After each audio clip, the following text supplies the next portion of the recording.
Thank you for watching my channel. Please subscribe and like. Now back to the news. Howard Stern has cut ties with longtime pal Bill Maher, following the comedian's dig at the radio host's marriage to Beth Ostrosky Stern. "I think I'm no longer friends with him," the 69-year-old said Tuesday on The Howard Stern Show.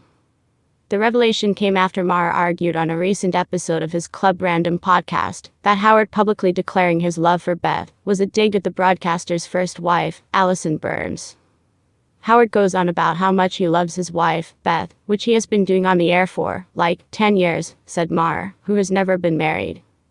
"But we know Howard had this other wife before Beth." Howard continued to slam Maher on his radio show Tuesday, telling listeners that it was a sexist thing to say, convoluted and nutty. "It's assuming that he knows something about my first marriage. That, of course, the man must be leaving the woman and the woman must be devastated and be sitting around pining away for her famous man," he said, warning Maher that he ought to shut his mouth.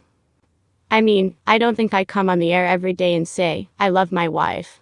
But I thought it was a pretty positive message, too, especially with my audience, to say to guys, instead of, ragging on our wives, how about talking about that we appreciate them and love them?"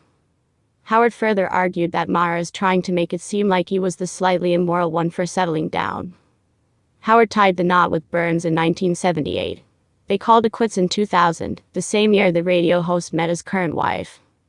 He said "I do" to Beth in 2008, and has been declaring his love for her publicly ever since. The lovebirds are set to celebrate their 15th wedding anniversary next month. In his rant Tuesday, Howard also revealed that he sent Maher a sarcastic email, asking the politically incorrect host to give him feedback on his love life, seeing as he seemed so worried about it. "I wrote in an email, I said, why don't you give me a phone call? Why don't you tell me what you think about my life and my marriage? But of course, he never wrote me back," he shared. "I just wanted to see how brave he was," he continued. "If he was brave enough to call me and actually get on the phone with me, and zero response. I don't care, though. He can think what he wants."